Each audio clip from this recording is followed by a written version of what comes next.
Today's LiveOnWeb episode, 2017, an ELD Odyssey, is sponsored by VDO Roadlog.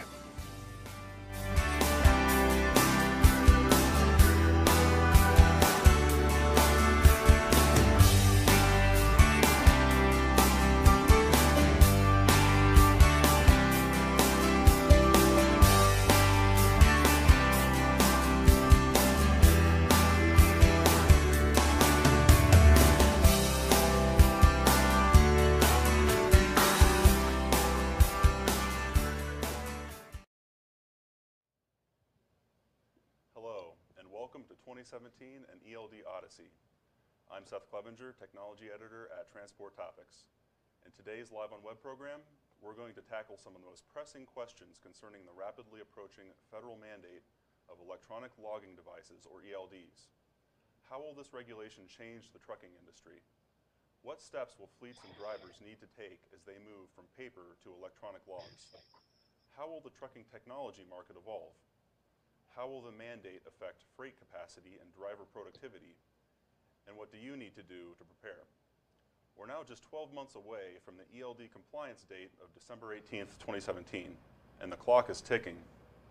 This coming year will be a time of transition for the industry, and the journey toward ELD compliance will be especially crucial for first-time adopters of onboard technology.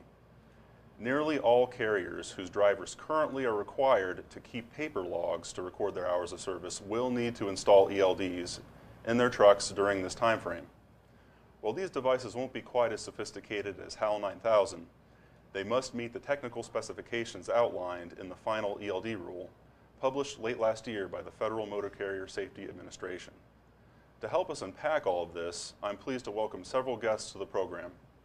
First is Steve Rush, President of Carbon Express, a bulk carrier based in Wharton, New Jersey. He is also past chairman of the National Tank Truck Carriers Association. We also welcome Alan Boyd, a professional driver for Walmart Transportation with 35 years of experience and over 3 million accident-free miles. Alan also represents the industry as an America's Road Team captain. Also with us is Rebecca Brewster, President and Chief Operating Officer at the American Transportation Research Institute, or ATRI. And joining us remotely from California is telematics analyst Clem Driscoll, founder of CJ Driscoll & Associates. Later in the program, we'll also hear from Derek Powell, President and Chief Operating Officer at Velocity Inc., a company specializing in technology deployment services for fleets. Our program today is sponsored by VDO Roadlog. You can read more about them at the bottom of this page. And as we go, we also want to hear from you. Email your questions or comments about ELDs to share@ttnews.com, or you can comment directly in the box at the top of this webpage. So thank you all for joining us. And I think a great place to start would be to go through some of our panelists' experiences with e-logs themselves, implementing e-logs and the differences they've seen in their operations since. So Steve, could you take us through your experience at Carbon Express? What was it like when you guys made that transition from paper to electronic logs, and what differences did you see in your operations? Sure, Seth, I'd love to share that with you. We began the transition in 2008 and took about 2 years to change the culture because the prior culture had not really enforced the hours of service. So we took 2 years to build into it and went very slow and very cautious with company drivers and owner-operators. And in the end, we found it to be highly accepted by all drivers, both owner-operators and company drivers. And frankly, it made me a better owner, and it made us a better company. Got it. And Alan, same question to you. What was your experience like when you made that move from paper to e-log? Well, I was like a lot of drivers. I mean, a little bit reluctant on the technology. I mean, I've been doing paper logs for a long time. Right. And at Walmart, we were allowed to volunteer. And of course, I was one of those that said, "You'll get my paper log when you pry my cold, dead fingers off of it." Right. But as we went along, they actually put me in a position of training, which I assumed that probably the best way to train was to be on it. And really, once I got on it, we actually did the paper log and the e-logs for about a week to try to transition together. But to be honest with you, I mean, in a day's time, it was very evident that it wasn't going to be that difficult at all. Okay. With that foundation, I wanted to turn to Rebecca. Since FMCSA has published the final rule a year ago, ELDs certainly have become one of the top issues in the industry. In fact, the ELD mandate jumped all the way to the top of ATRI's list of the top industry issues this year in 2016. So, Rebecca, could you quickly kind of give us an overview of what you saw with this most recent survey in 2016, seeing how this industry this mandate just skyrocketed to the top of what's at the forefront of the minds of carriers and drivers? Absolutely, Seth. So, as you mentioned, this is an annual survey that ATRI does of the trucking industry at large. So we have both motor carriers and commercial drivers who respond to this survey. We provide a list of some 30 different topics that the industry, or issues that the industry is experiencing, and respondents to the survey are supposed to pick their top 3. For the past 3 years, the hours of service rules has been the #1 issue in this survey. But in the 2016 survey, as you mentioned, which we released the results of in October, the electronic logging device mandate jumped up to #1. Right. It first showed up on the survey in, let me look at my notes here, 2012. It showed up at #6, and it was at #5 for a couple of years, dropped back to #6, and then shot up to #1 this year. And like I say, it surpassed the hours of service, which had been the top issue for the past 3 years. And it's interesting when you dissect the responses to look at those from motor carriers versus drivers. On the motor carrier side, the driver shortage is #1, but the electronic logging device mandate is #2. So still very high among just the motor carrier respondents, but still #1 for drivers when you break it out by driver responses. Okay, excellent. And clearly ELDs are getting a lot of attention, but there's a huge swath of the industry that still needs to outfit its trucks with ELDs between now and December of next year. But not everybody who needs an ELD has necessarily been in a hurry to install one. Some may have been waiting on the outcome of a lawsuit filed by the Owner-Operator Independent Drivers Association that sought to overturn the rule, but a federal appeals court upheld the mandate on October 31st, which provided some additional clarity regarding the status of the rule. But the question remains, how many carriers are going to wait until the very end, and who are going to wait until the last minute to actually install an ELD? So Clem, I'd like to bring you into the conversation here. What are your expectations on the market rollout? Do you expect to see a big rush to the market at the end of 2017, or will we see it play out a little bit differently? I think there will be a big rush to the market at the end of 2017. I think what we see so far is there has not been much of a rush at all, even though the rule has been in place for a year. But I think that a lot of, particularly small fleets, owner-operators and all are going to wait. And going to put a little stress on the suppliers and all, possibly toward the end of next year, if they do in fact wait till the deadline gets close. Okay. And just kind of looking at the status of where we're at with the rollout, what's your best estimate on the number of trucks on the road in the U.S. today that are equipped with some form of ELD system or a system that provides electronic logging and can be updated to be compliant with the rule? And how far do we have to go? Well, so the FMCSA, when they issued the rules, said that they estimated that they would impact about 3.1 million trucks and buses, but the majority of those being trucks. So today, I'd estimate that not more than a third of those, and probably a little less than that, so somewhere between 750,000 to 1 million trucks are equipped with an AOBRD, so it's a GPS fleet management system that hooks into the electronic control module. So we still have, based on that estimate, a couple million that do not have anything. Right. Okay. And I'd like to also open this up to the rest of the panel. Your thoughts on what this rollout might look like. If anybody would like to weigh in on how soon carriers might make this transition and how soon they should be looking at this. Anybody like to jump into that? Steve? I would encourage anyone to don't hesitate. This is frankly, it's the best thing that's happened to this industry for across the board, and in particular for every driver, both company and owner-operator.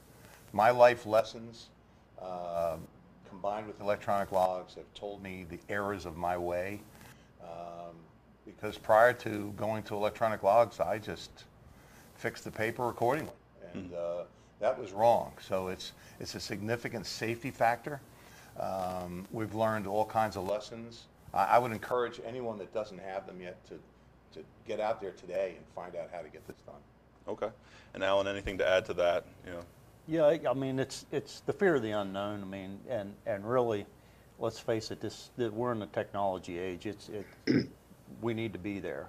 Mm-hmm. And I really think that if companies jump on board a little bit quicker, they can probably negotiate a little better price and supply, because supplies are going to be, at the end, supplies are going to be pretty limited of whatever device they want to use. But I think if they jump on it early enough, they could probably negotiate a little better price. Okay. And Rebecca, any additional thoughts on how this rollout might play out in the year ahead? Well, Seth, as part of the survey, not only did we ask folks to rank their issues, but also to select some strategies to deal with that. And overwhelmingly on the issue of the ELD mandate, the respondents are generally concerned about connecting the dots between electronic logging device use and safety, and what it's going to mean for the industry in terms of a potential productivity impact. So I think, as Alan correctly cited, it's fear of the unknown. We just really don't know how this will play out. But certainly the rule is coming. So as Steve said, the time is now to, if you have not moved over to electronic logs, to do so. Sure. And speaking of fear of the unknown and what the future might look like, there are a number of industry analysts are anticipating that the ELD mandate will result in some extent of loss of freight capacity across the industry. That's both for as a result of better compliance with hours of service, as well as potentially some drivers or carriers exiting the industry.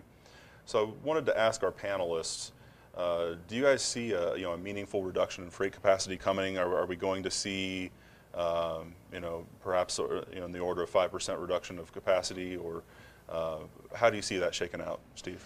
I think that will answer a question of how much fudge has been going on. I've heard estimates as high as 40%. If the fudge was that significant, then this is going to be very tough to handle. My own career, I don't think that 40% estimate is off. I really don't. I think there was a lot of that going on, because there's never been a way to police this industry, ever. And I mean, go all the way back to the Pony Express days. There's just never been a way to police it. So now we have a way to police it. It's not the end-all and do-all, but it's going to go a long way to help it. It really is a good thing, and there's going to be a significant problem in covering loads as time goes along and this thing gets tighter. So prices are going to go up. It's going to have a big effect across the board. Okay. And Alan, do you think that there might be some drivers who do end up leaving the industry as a result of this? And do you think that we'll see a result on freight capacity as hours of service compliance is more in the spotlight? I mean, there's always a possibility of losing drivers because older guys like me, I didn't grow up with the technology, so it's a little scary. So yeah, I think that we probably will lose some, but we will also gain some. But I think what has to happen is we have to have a whole different mindset, not just drivers or trucking companies, but shippers and receivers. We have to change our mindset. When this happens, I really believe that we could reduce that impact as long as the shippers and receivers started getting on board with this and understanding that you just can't change those hours that you spend at the dock. So in order to reduce that impact of the capacity, if those folks want their products moved, they're going to have to start jumping on board with this whole hours of service. Yeah, sure. And Rebecca, thoughts on what we might see in terms of a freight capacity reduction and toward the end of next year? Sure. Well, certainly there are estimates from 3 to 5 to as much as 10% among smaller fleets. Steve's is a little more impactful at 40%. But certainly I think Alan brings up a great point. I mean, I think the time is now for motor carriers and drivers and owner-operators to start to educate their customers on what the, potentially is out there for us in terms of an impact and how we move freight and our ability to have flexibility with the hours of service. Got it. And as a reminder to our viewers, you're watching LiveOnWeb's 2017 and ELD Odyssey, sponsored by VDO Roadlog. So we invite viewers to contribute your questions or comments, and you can send them to share@ttnews.com or make your comment directly on this article page. Speaking of that, we have received an abundance of 100 plus questions already, leading up to this program. So thank you very much. Obviously, this is a hot topic for the industry, and I'll go ahead and turn to a couple of those right now. We have a question from Brandon Briscoe at Talon Logistics, and the question is, how long do you believe it will take a driver to become comfortable running ELD? I'll pose that one to you, Alan. How long did it take you to become really truly comfortable with that ELD? I'll tell you, the ELDs are so simple, and it really isn't changing anything that we've done before. It's still the same thing as we always do. The only difference is I don't have to sit there and figure out how many hours I have for the day. I don't have to figure out how many hours I have on my 70. All that stuff is already done. It's so simple. It really takes no time at all. The hardest part is accepting the fact that you're going to do it. Yeah. Once you start, it really is. It's much easier, and I actually feel I have a lot less stress. Okay. And another question I wanted to quickly work in here. This is from Carrie Stevens, Stars and Stripes Express. I'm a small company with 2 trucks. Where do I start? And before I pose that to the panel, I will mention that we did receive a few questions asking if there's a small business exemption, if there's a certain fleet size that the ELD mandate applies to. The ELD mandate has nothing to do with the size. It could be 1 truck, it could be 1,000. If your drivers currently are required to keep paper logs, you'll need an ELD with a few exceptions that we could mention later. But Carrie, to your question, small company with 2 trucks, where do I start? What would be your recommendation, Steve, on where to begin? I would look at some vendors, pick the one that suits you best in terms of cost and functionality, and make your move. It's not going to hurt you. It's going to help you. Got it. And Rebecca, would you like to add to that? I would, Seth. We actually did some research on, at the time, EOBRs, electronic onboard recorders, back in 2006. And to Steve's point, one of the things we found among the fleets that at that point had already made the move to using electronic logs was 19% reported improved driver retention, 76% improved driver morale, and 78% improved company productivity. So real pluses on a number of important metrics for trucking companies. So whether you're 2 trucks or 2,000 trucks, I think that fleets can start to experience some real benefits as they move towards deployment. Got it.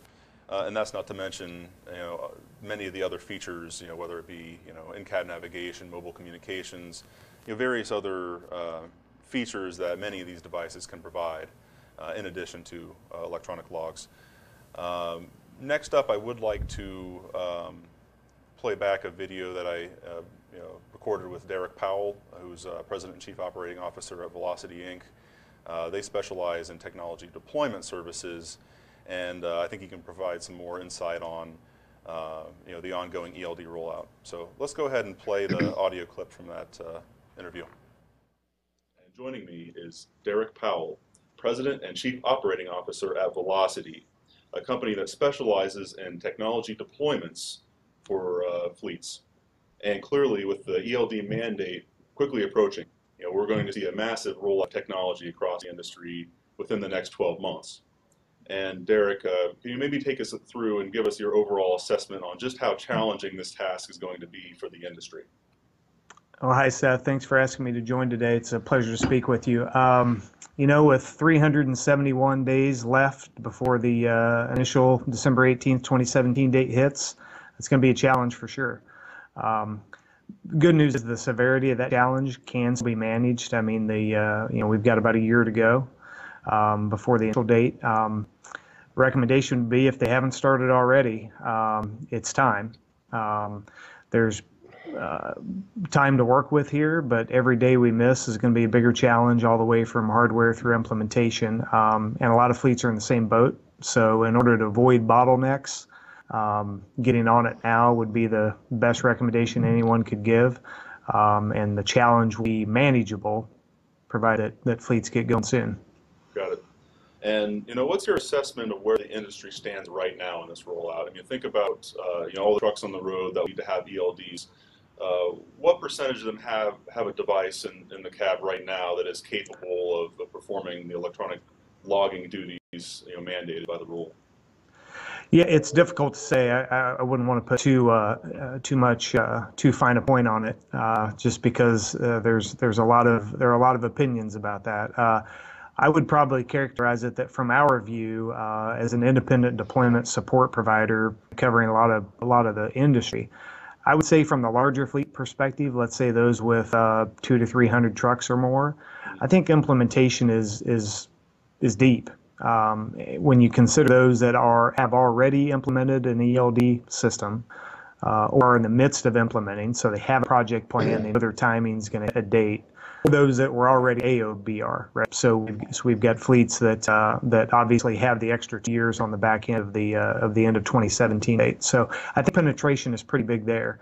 If you get into smaller fleets, my sense is that half or more of them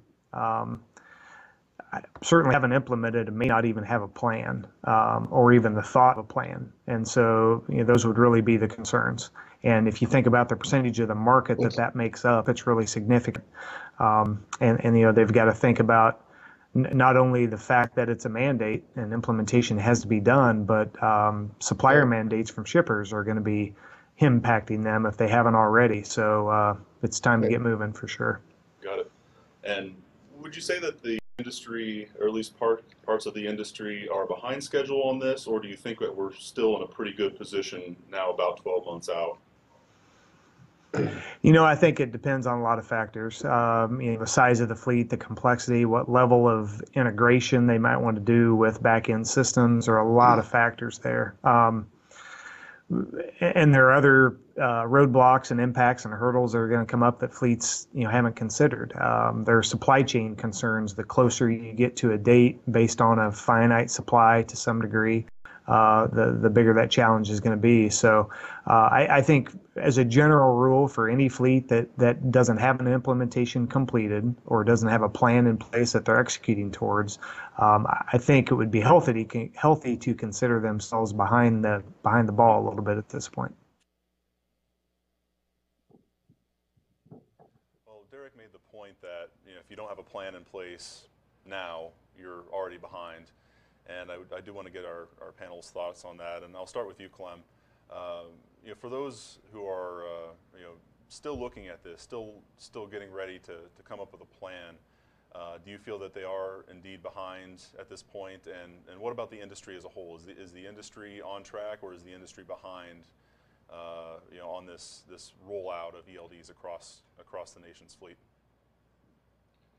Well, I think that fleets need to get going if they're planning to be in compliance with the regulations by the end of next year, especially larger fleets. Although a lot of larger fleets have GPS fleet management systems, which in most cases qualify as AOBRDs. So they're not required to update those to ELDs until the end of 2019. But I do think that the suppliers have to get going. I mean, it's a fairly complicated self-certification process.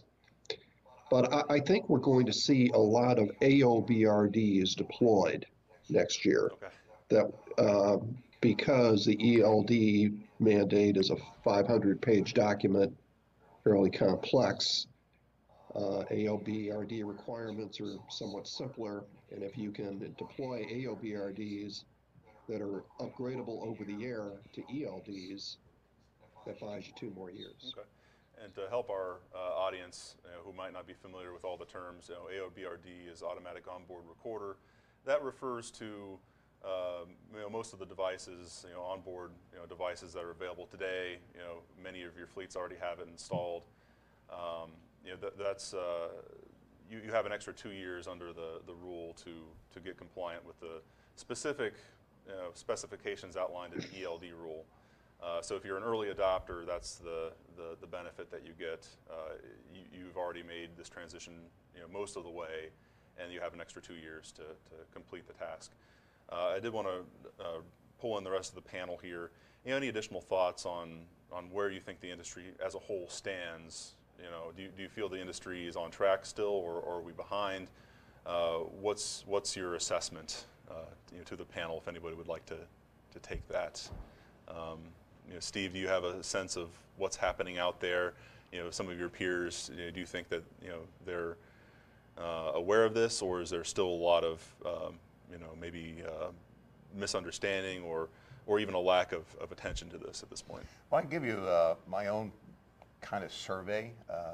Having been involved with National Tank Truck and doing surveys at the meetings to see who was and who was not on board. Mm-hmm. As time went along, and I'm going back to about 7 years now, as time went along, more hands kept raising each meeting that they were on it. And then when I travel on business, having been a truck driver, I look for different things, and I'll always look in a rest area. And one of the things that I've noticed in a rest area, there's very seldom a tank truck in that rest area, mm-hmm. but there are a lot of van guys in the rest area. And my own personal feeling is, if you're going to take a 10-hour break, you're not taking it in that rest area because there's no facilities to clean up, there's no food to eat, and so forth. So I think that that's an indication that there's a lot of tank truckers on it. Mm-hmm. So I don't see the problem as big for tank truckers as I do for other segments of the industry. Okay. And I also continued to speak with Derek about his advice for first-time adopters of electronic logs. So let's go ahead and play the second part of that interview. What advice would you give to first-time adopters of this technology? Well, I think it can be tempting for first-time adopters to be pretty overwhelmed by the process, and that's understandable. I think there's a lot of lessons to be learned for first-time adopters from those who have already adopted, be it AOBR or ELD.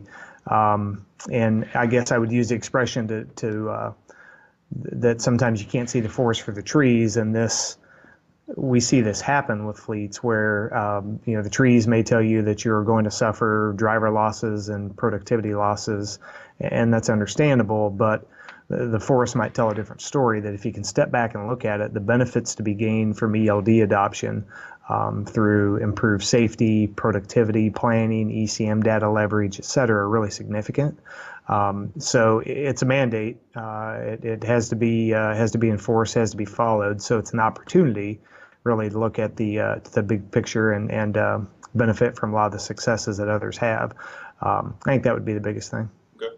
And you mentioned earlier the need for those who have not adopted to begin planning now rather than waiting too long to really start the process. What do you see as the pitfalls of potentially waiting until the last minute to try to roll out an ELD product right before the mandate? Yeah. Well, I think in this particular instance, certainly the ELD suppliers, the community of suppliers, are more aware than anyone of the potential bottleneck and the things that can happen as we get down to the deadline. So I think they're doing a great job of being prepared and trying to guide and direct fleets into making decisions so they aren't impacted by that. But I think ultimately a supply chain risk is pretty significant, that you get down to the very end, the mandate is looming, and there are a lot of people in line. So to be at the end of that line is obviously a risk and a concern. So simply planning as far ahead as possible is a significant need on behalf of everybody in the space. I think that's probably the most important thing. Before I let you go, Derek, is there anything else, any other thoughts you have on this time of transition for the industry? Any other advice or thoughts you give to our viewers? There are a lot of things to consider. Obviously, it's an overwhelming scenario. I think for the fleets out there, it'd be good to understand that there are there's a great community of suppliers, very reputable suppliers with long relationships in the industry, supporting companies like ours and others that are there to make sure that the fleets are successful and have been through plenty of battles to figure out how to make that happen. So it's okay to ask questions. It's okay to be unclear and not know, because there's been a lot of confusion around the mandate. And so that's understandable. It's okay to ask those questions. I think that with an open mind towards what ELD can be, the benefits are pretty undeniable from those who have been early adopters and have really leveraged the system. So I would say it's a challenge. It's a big mountain to climb for some folks, but there's a big network of people out there willing to support you. So don't hesitate to pick up the phone and get the process started. All right, well, I'd like to thank Derek for participating in that interview. And I would also like to remind our viewers that you're watching LiveOnWeb's 2017 and ELD Odyssey, sponsored by VDO Roadlog. And if you have any questions for the panel, you're welcome to send them over. Just send them to share@ttnews.com or make a comment directly on this article page. Now, Steve and Alan have both shared their experiences with ELDs and explained how they've been a positive effect on their businesses and their careers.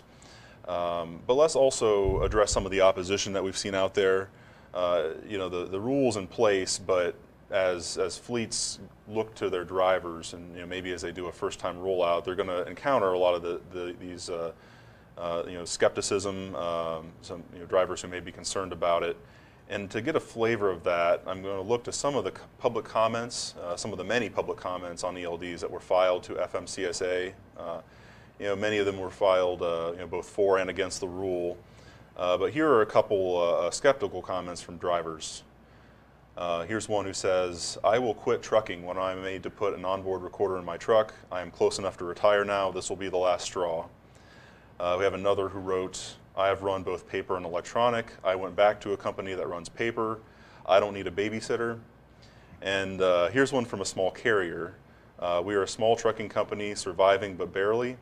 This idea of having to buy and maintain an onboard recorder could be a nail in our coffin and will not make us safer." So those folks have voiced concerns about driver privacy, the cost of ELDs, and some skepticism that they'll improve safety. To kind of respond to some of these concerns, I'll start with you, Steve.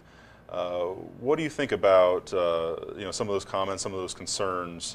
You've addressed the safety side and pretty clearly, but maybe you can touch on that again as well as privacy and cost issues. I have a friend of mine in northern Maine, just sold his tractor trailer a few months ago. And he's 64, 65. So I said, "Roger, what are you going to do?" He said, "I'm all done." He said, that mandate's coming out in December. I don't want anything to do with that. Mm-hmm. And I've heard that from others that are my generation or close to it. But then I see it on the young side, because we've gone to a lot of young drivers recently. Yeah. I wouldn't do that. I started my driving career almost 22 years old. And for some reason, I wouldn't hire somebody that young. Mm-hmm. And I think it was the fear of falling asleep at the wheel, which I did many times when I was a young driver, even rolling one over having fallen asleep. You can ask any driver from my era or people that drove electronic logs early in their career, I would guarantee you that just about every one of them spent some time sleeping over the wheel and waking up having a nightmare that they're driving off the cliff. Mm-hmm. And I think that's what kept me from hiring those young drivers. Today, because of electronic logs, I look for young drivers. Because the young drivers today, they don't want to be gone like Alan and I would be gone. They don't want that. Right. They want to be home. So I believe that leadership in this industry has to find ways to get them home. Can't put them out there for days and weeks and months on end. And look for young guys, because now you've got a tool to monitor them. You're not punishing them by all different odd hours and things like that. The electronic log is a big game changer. Got it. And Alan, what about your thoughts on some of the continued concerns and skepticism on the part of some drivers and some companies as well? What would you say to those who are still very concerned about what this change will bring? Well, first of all, I don't think anybody's babysitting me. Okay. Just to clear that out. Sure. But to be honest with you, I mean, as far as safety goes, I think that as a driver, and I don't think I'm alone, I mean, we all go out to drive as safe as we can. You know, none of us go out, you know, get up in the morning and say, I'm going to go out and have an accident today. Right. And the logging isn't any different than what it ever was before. It's just, again, the fear of the unknown. You know, I've had drivers say, well, you know, what happens at the end of your 14 hours, your truck just shuts off. Well, obviously that wouldn't be very safe, but it doesn't do that. Again, there's so much talk, and you know as well as I do what happens, you know, when you start a rumor, it just escalates. Is it going to be different? Sure, but it's so much easier. And you don't have to worry about where you are, how much time you have. Everything's done. The record keeping's awesome. Okay. Because you do nothing. Yeah, we did get a question along these lines from Stephen Bojan, who's a vice president of Fleet Risk Services at Hub International. His question is, how do you sell ELDs to an older driver pool? So we talked about the younger drivers. What about the older drivers who are more likely more resistant? What do you say to them? I would just say just try it. Mm-hmm. I mean, because it's a whole lot easier than paper logs. It's much easier. I came from a construction company early on in my career, and it was nothing for us to go take a load 20 minutes away, take 5 minutes to dump the load and 20 minutes back. Well, you try to do that on a paper log all day and see how difficult that is. Because all of a sudden, if you try to log all that, you know, now you're averaging 70, 75 mile an hour, and you're sitting there trying to figure out how to make that work where you're not averaging that, because paper logs are 15-minute increments. Mm-hmm. The electronic logs are by the minute, yeah. And it's just so much easier. You don't have to worry about any of that. Yeah, it does it for you. Yeah, The absolutely. recording. I'm going to go back to one more public comment on the ELD rule that highlights another issue that's related to this. And this commenter wrote, I believe ELDs are an overall good thing, but having used them for 2 years now, there are issues that must be addressed. Drivers face real-world hours of service issues every day that the FMCSA has not but must address to be fair. Drivers often run out of hours waiting to load and unload and must leave a location in violation to find a place to take a required break. Shippers and receivers do not care that the drivers are out of hours, and most do not allow drivers to take a break on their premises, end quote. So let me quickly add that we should keep in mind that ELDs don't change the actual hours of service rule, they only change how it's recorded. That being said, more precise tracking of hours of service can bring some of these issues to the forefront, whether it's detention time or finding available truck parking. And Rebecca, I know Atri recently published the findings of his truck parking diaries, which identified some of the relationships between ELDs and parking. So you quickly go over some of the findings there. Absolutely, and this was research where we asked drivers to keep a 14-day diary of their truck parking issues. Where did I park? How long did it take me to find parking? How far in advance of running out of available hours did I go ahead and park because I was afraid I wouldn't find parking down the road? And relative to electronic logs, we did find that among drivers who were already using electronic logs, they were more likely to spend more than 30 minutes looking for available parking. Mm-hmm. Why is that? Because I think they appreciate that, the minute they're over hours, so they needed to invest more time looking for a spot where they were, whether that be outside of a shipper facility or as they move on down the road downstream from a delivery or a pickup. And when we analyzed the open-ended responses that so many drivers put in, they did make that connection between no longer having a 15-minute window that you have on a paper log and the need to secure parking or make the choice to, unfortunately, park in undesignated or unauthorized parking like on a shoulder ramp or somewhere else. Okay. So clearly, I think another takeaway here is that there will be a need for communication on the part of carriers, on the part of shippers and brokers, all kind of working together to make sure they're all aware of hours of service and and really think about what they need to do to make it work. Here's a question from Lonnie Rethaber from River Valley Express. Do you think that the ELD mandate, once in effect, will help hold shippers and receivers accountable for load and unloading times, and will it eventually curb waiting times? I'll kick that one to you, Steve. I mean, do you think that having ELDs in place will kind of raise the level, of the driver detention issue to reaching a point where that gets streamlined a little bit? Without question. The electronic log forces every company to count every minute of every hour. So if you've got a truck sitting at a dock, we don't have them sitting at a dock, but if we've got a truck sitting at a customer, we've got to get paid for that because we pay our driver for that. So the electronic logs really change that, and you have to do a good job of educating the shippers.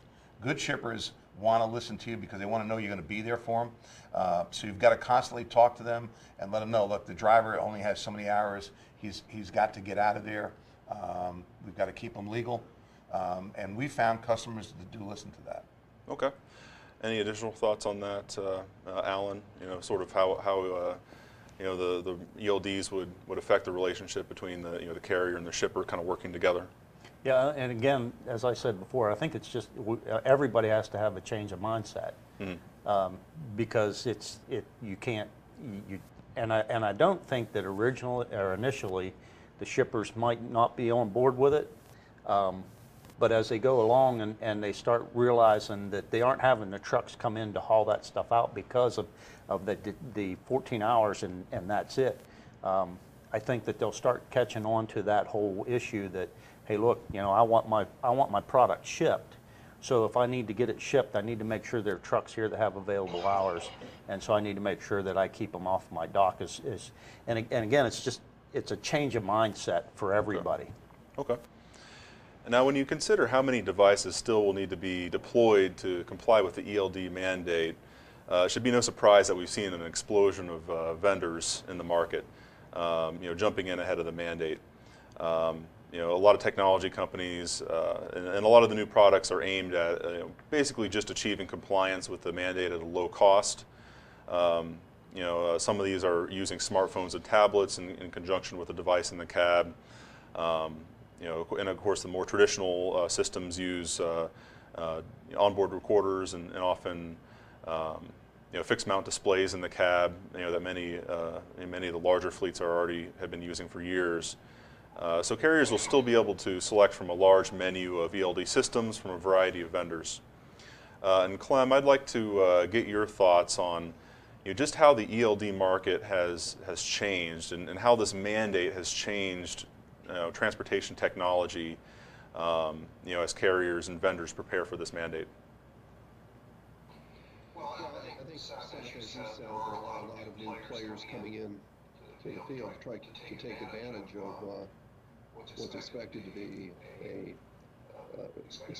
hockey stick growth over the next year and possibly beyond that. I mean, we anticipate that probably over 1 million ELDs or AOBRDs will be deployed next year, and that will still leave quite a few trucks without a system, because I think there are going to be a fair number who are going to apply for exemptions.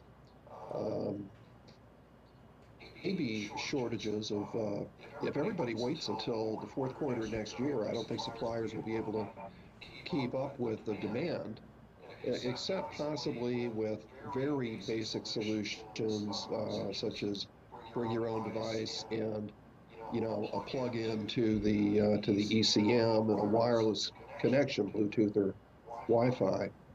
So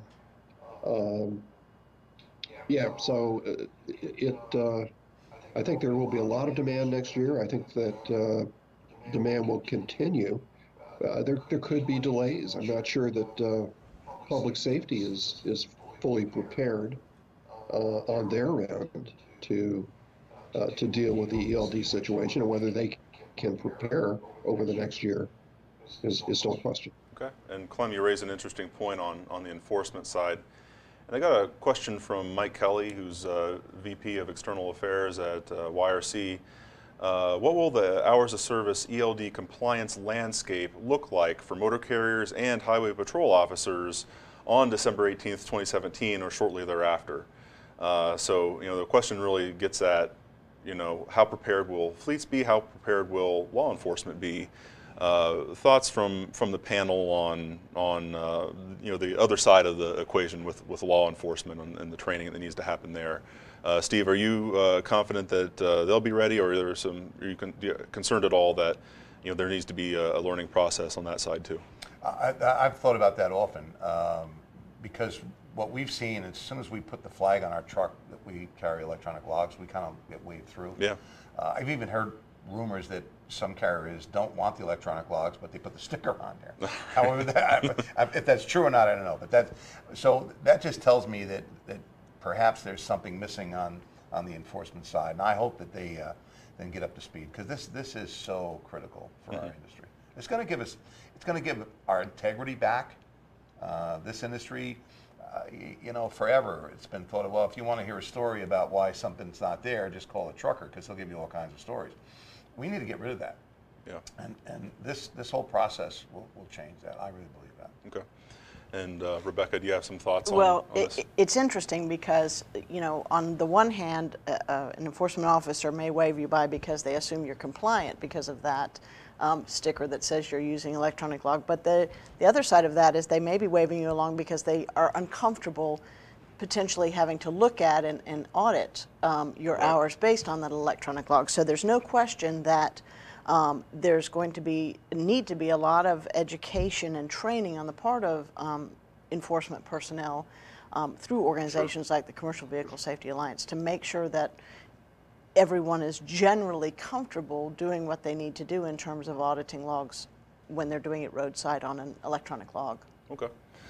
And changing gears just a little bit here, we have gotten multiple questions about the future of the mandate and the future of the rule, given the change in administration post-election.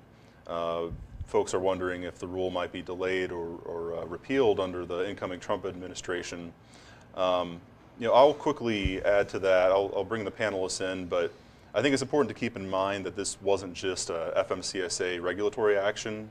Congress directed FMCSA to develop the ELD rule in the 2012 Highway Funding Bill, MAP 21. And of course, just looking at the industry, there are some such as OIDA who have opposed the mandate. ATA supports it, and we have examples of carriers and drivers who support it, and they're a few among many. So to me, it seems pretty unlikely that the rule, which was finalized and published last year, would be repealed at this point. Of course, nobody truly knows what the future holds, but I'll ask the panel for thoughts on that. Clem, do you have anything to add to my take on that? No, I think you covered it pretty well, Seth. I think the industry and the ATA and other organizations are behind it. I think if they were not, there might be more of a likelihood that the Trump administration, which doesn't really like regulations on businesses, could take action. They still might, but I don't think so. Okay. Any other thoughts from the panel on this, or does that pretty much cover the basis? I just think it's become very real that safety is enhanced with these things. Okay. And they're not going to change this. Okay. And going to a few more of our questions here, and thanks again to our viewers for submitting so many ahead of time. Jonathan Leddy, who's a general manager at Leddy Transportation Enterprises, asks, what do you expect to see happen with smaller trucking companies once the ELD rule is implemented? He was asking about advantages versus disadvantages with larger companies versus smaller companies. I'll say that, of course, ELDs mean that everybody's on a level playing field, everybody's operating by the same rules, and I'll ask our panel if they have any additional thoughts of what this will mean, the sort of the relationship between larger companies and smaller companies under the rule.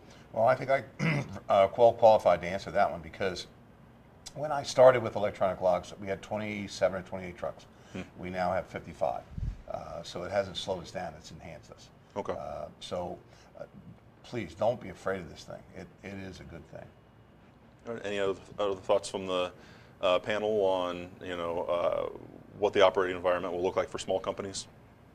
Anything to add to that, Rebecca? Or? Well, I mean, there's no question that there is a capital outlay you have to make to invest in electronic logs, Sure. which a smaller fleet might be less able to do up front, but it is the law, and it will level the playing field for everyone. So, your ability to deliver a load will be comparable to what a large fleet's is based on the hours of service rules as recorded by electronic logging devices. Okay, and I would add to that, going back to the market evolution we were discussing earlier, these ELD devices aren't necessarily going to be exorbitantly expensive. I mean, many of these are going to be, very affordable for a single owner operator.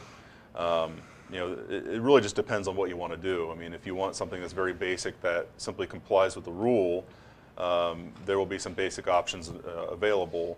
And of course, for those who want to do more, who want to really drive the efficiency of their fleets with navigation and mobile communications and engine data and driver performance tracking and all that, that's available from some of the higher end systems. So there's going to be a whole gamut, a whole range of different capabilities that'll be available on the market. Also, we've received several questions about exemptions. I do want to touch on this quickly. I will mention that we described in detail many of the minor exemptions to the rule during our March LiveOnWeb. So I'd encourage you to check that one out if you haven't, but not until you finish watching this one. But just as a basic rule of thumb, just keep in mind that if your drivers currently need to keep paper logbooks, they will almost certainly need to keep their logs on ELDs moving forward. Now, there are some exemptions. There's a question I got from Jeff Jones of Truck Country. How will we be able to transport trucks from the plant to the dealership as well as to the various vendors for upfits prior to delivery when the trucks will not yet be equipped with ELDs? I believe that this would fall under the drive-away towaway exemption. There is an exemption in the rule for situations where the vehicle is the product being delivered, and I believe that would apply in this case. We got a question from Denise Garneau. I own a 1982 Peterbilt and understand that I am exempt from ELDs, but is there a stipulation that the exempt truck must be owned 18 months prior to the enforcement day? The exemption that's in the rule is for trucks that predate model year 2000. And my understanding of that exemption is it has to do with vehicle connectivity issues with older trucks. It doesn't have to do with who owns the truck. So you'll be fine. And as a side note, I'll say that your Peterbilt was born the same year as I was. So and my gray hair is starting to come in. But thank you for your question. You have a question from Lisa Gonerman of Rouen. Any guidance or direction to companies looking at ELD vendors on the certification process? How do we feel comfortable a company is going to meet the requirements? The point I would make on that is the certification process is ultimately a vendor self-certification process. It's incumbent on the vendor to ensure that they meet the specifications of the rule, and then they certify it with FMCSA. So there certainly could be a situation where a vendor self-certifies and is later found to be an issue on the enforcement side. So I would say that if you're out there looking to adopt technology, certainly talk to the companies, make sure you're comfortable with them, and pick a vendor that you trust. And I'd ask Steve and Alan as well as electronic log users, what recommendations did you make? Not specific to any products, but to make sure they make a wise decision when they go to the market. Well, without promoting any specific vendor, if you don't mind. I would just say perhaps older is wiser. Okay. That would be my thought. But one of the things that we've done is now we can tell if somebody's going too fast, if he's made a hard turn, a hard braking incident. So we've got all of that technology in the truck. So I just think if you're going to go for part of it, why go halfway? Go all the way and get the whole thing done. If you're just an independent single operator, maybe you don't need that unless you're a really bad driver. But just be very cautious which one you pick, so you don't have to buy it all over again. Okay. And would anybody else like to weigh in that before we move on? Yeah, I'd just like to say that, I mean, you'd buy it like you'd buy anything else. Yeah, I mean, when you go into the vendor, you want to make sure that he's going to warrant basically his product, so that, you go into it with that understanding, hey, I'm going to buy this, but if there's something that's not working, if there's something that's not working according to the rule, then you need to fix that so that it comes into compliant. I'm buying this product because it's supposed to be compliant, so I want to have some kind of a written backing that you will fix it if it isn't. Okay, and Clem, I'll bring you into this as well. What thoughts would you have, and maybe any recommendations on companies that are looking to go to market and find an ELD product? Again, without naming specific vendors, how would you suggest that they go about that process? Well, I would pick a well-known company, if perhaps one that you have experience with, and if you don't have experience with any of them, companies that are established, or if you like a product and don't have experience, try it. Get a 30-day trial or something and put it on a few trucks and see if it does, what it's supposed to do and appears to meet the requirements. Get a guarantee from the vendor that it will meet the requirements, and that if it doesn't, they're going to take care of that. And maybe get some reference accounts. Who else have they sold to, and talk to them. Got it. And got a good question, a couple of good questions about what happens when an ELD device malfunctions. That is something you'll have to keep in mind. What happens when the main ELD device doesn't work and you still have to deliver the freight? What are the options to keep moving? And I got a question here from Deborah Morgan of Stevens Van Lines. We started part of our fleet on ELDs. My problem has been with malfunctioning units. The driver was not aware of a problem, and our people monitoring the ELDs in the offices were not aware. Only when reports for each unit was run did we find out that we had missing information. And of course, this impacts taxes. And how is this going to be handled? So what's in the rule? If an ELD malfunctions, the driver is required to keep a paper log as a backup, and to reconstruct logs for the past 7 days if you can't get that from the ELD. And the ELD itself must be repaired or replaced within 8 days. So that's not a whole lot of time. If you have a problem with your ELDs, you'll have to fix it pretty swiftly. So you'll want to have a plan, I think, for how to handle these situations. And you may, Derek, I'll say on his behalf that you may want to consider also, monitoring the health of those devices so you know right away when there's a problem. What about you, Steve? Have you had many problems with ELDs malfunctioning, and how have you handled it when that has happened? From time to time, you'll have some problems. We had some problems with some antennas, but in our company, we consider not a service item. So if it happens while the truck is out, when he comes in, it's out until it's fixed. Mm-hmm. The drivers really raise a stink because they don't want to go back to the pickup. Okay, got it. And they would have to go back to that as a backup, in the event that an ELD fails. Though it would be, the fleet's responsibility to quickly repair that. Alan, do you have thoughts on that process? I've been on paper or ELDs for 10 years, and I have not done a paper log other than doing something like this, where I can't log into the unit. But I've not done a paper log since. Okay, so have you had any problems at all with ELD malfunctions, and has it been smooth sailing for you? And I know there have been a few throughout the fleet, But, and again, it usually pops up that you need to keep a paper log. But like I say, in 10 years, I've never had to have that happen. But I know there have been a few. Okay. And another question here from Jared Thompson of JAT of Fort Wayne. Could you please address personal conveyance, how the law reads and what is acceptable, what is not? It's a little bit of a gray area, I think, but ultimately the use of the truck for personal conveyance is recorded, not as on-duty driving, but as off-duty time, and also for yard moves, within a restricted facility. That's recorded as on-duty but not driving time. So that is built into the ELD mandate. There's that is taken into account.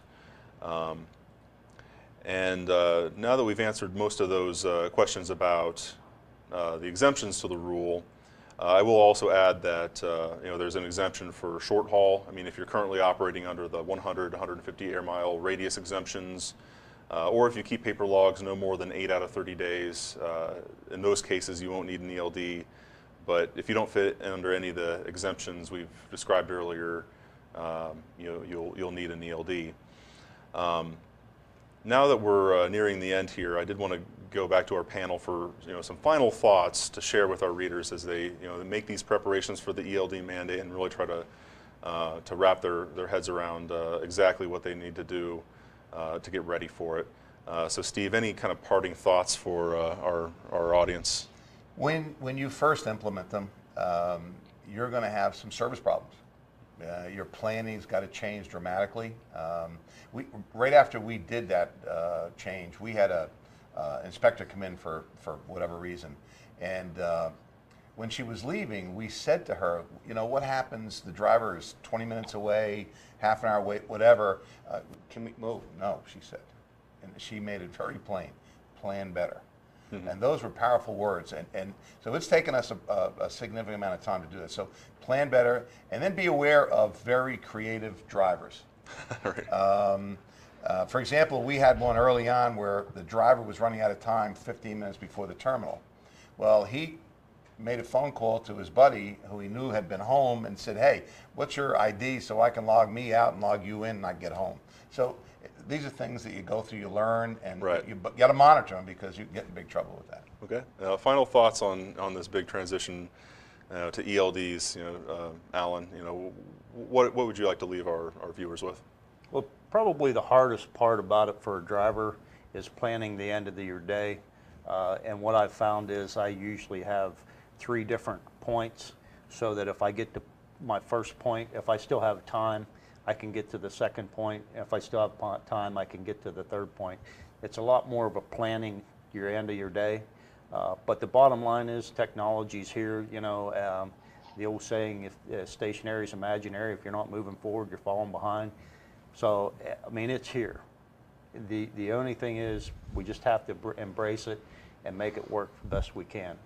Got it. And Rebecca, your final thoughts on ELDs? Well, certainly from a research standpoint, it will be interesting to see, for instance, in next year's Top Industry Issues Survey, where the ELD mandate ranks. Will it drop from the #1 position because so many fleets and drivers have moved over and have realized it's not the end of the world for them?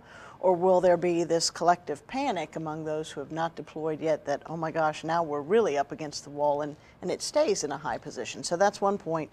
And the other it will be interesting to see how this relationship between truck parking, shipper detention, and full deployment of electronic logs plays out. So from a research standpoint, there's a lot of exciting things on the horizon. You bet. A lot from a truck journalist standpoint too. We'll be busy writing about this, I'm sure, for well beyond a year.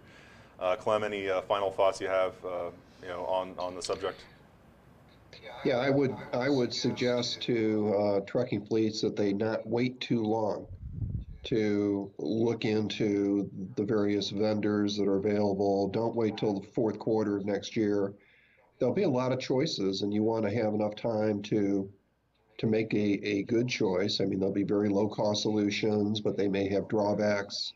So spend the time researching what's available and don't wait till the last minute. There may be shortages from some suppliers, so it's an important decision. Great. Well, this has been a great conversation, but we've run out of time, so we'll have to leave it there. You've been watching Live on Web. Tune in again on February 8th as we explore driver safety issues. Let me again extend our gratitude to Steve, Alan, Rebecca, Clem, and Derek for participating in today's webcast. I'd also like to thank Continental's Video Road Log for sponsoring this program. If you missed part of the show or would like to watch it again, check out the replay, which will be posted later today on our website, ttnews.com, and on liveonweb.ttnews.com. Until next time, I'm Seth Clevenger, Technology Editor at Transport Topics. Thank you for watching.